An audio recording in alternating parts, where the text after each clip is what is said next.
صلی اللہ علیہ وسلم۔ بسم اللہ الرحمن الرحیم۔ پیارے باپ، ویڈیو بنانے کا مقصد دین اسلام کی باتوں کو زیادہ سے زیادہ پھیلانا ہے۔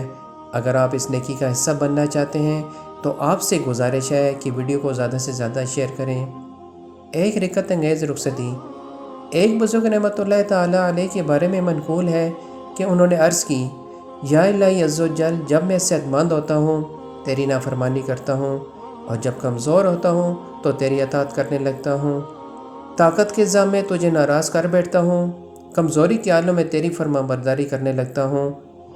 ہائے میری عقل کو کیا ہو گیا، کاش میں جان سکوں کہ تو میری ندامت کو قبول کر لے گا یا مجھے میرے جرم کی وجہ سے دھتکار دے گا۔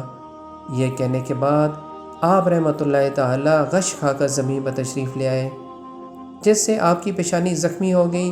ان کی والدہ ان کے پاس آئیں، ان کے ماتھے پر بوسہ دیا اور روتے ہوئے ان کی پیشانی صاف کی، پھر کہنے لگی، اے دنیا میں میری آنکھوں کی ٹھنڈک اور آخرت میں میرے دل کے چین، اپنی رونے والی بوڑھی ماں سے کلام کر اور شکستہ دل ماں کی بات کا جواب دے۔ جب آپ رحمۃ اللہ تعالیٰ علیہ کو کچھ افاقہ ہوا تو آپ نے اپنے دل کو تھام لیا اور آپ کی روح جسم میں بے چین ہونے لگی اور آنسو رخساروں سے ہوتے ہوئے ان کی داڑھی کو نم کر گئے۔ انہوں نے اپنی ماں سے کہا، اے ماں، یہ وہی ہولناک دن ہے جس سے آپ مجھے ڈرایا کرتی تھی۔ ہائے افسوس، میں نے وہ دن ضائع کر دیے، اور ان لمبے دنوں پر حسرت جن میں میں کوئی بلندی نہ پا سکا۔ اس لیے ماں، میں ڈرتا ہوں کہ کہیں مجھے طویل مدت کے لیے جہنم میں نہ ڈال دیا جائے۔ ہائے وہ وقت کتنا غمناک ہوگا اگر مجھے سر کے بل جہنم میں پھینک دیا گیا، اور عالم کتنا افسوس کا ہوگا اگر جہنم میں میرے جسم کو کاٹا گیا۔ اے ماں، میں جیسا کہوں آپ اس طرح کیجئے۔ آپ کی ماں نے کہا، بیٹے میری جان تجھ پر قربان، تو کیا چاہتا ہے؟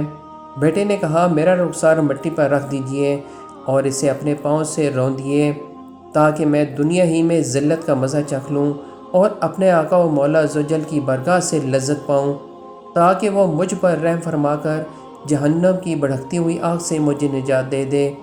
ان کی والدہ کہتی ہیں کہ میں اٹھی اور اپنے بیٹے کے رخسار کو مٹی سے لتھڑ دیا۔ اس وقت اس کی آنکھوں میں پرنالے کی طرح آنسو بہہ رہے تھے۔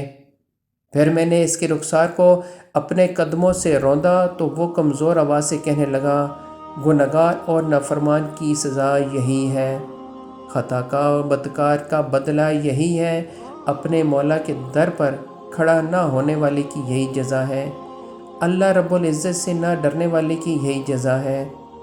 پھر وہ قبلہ کی طرف رخ کر کے کہنے لگا، لبیک لبیک لا الہ الا انت سبحانک انی کنت من الظالمین۔ میں حاضر ہوں، کوئی معبود نہیں تیرے سوا، پاکی ہے تجھ کو، بے شک مجھ سے بھیجا ہوا۔ پھر اس کی روح قفس عنصری سے پرواز کر گئی۔ ان کی والدہ مزید فرماتی ہیں کہ میں نے اسے خواب میں دیکھا تو اس کا چہرہ بادلوں میں گھرے ہوئے چاند کی طرح دمک رہا تھا۔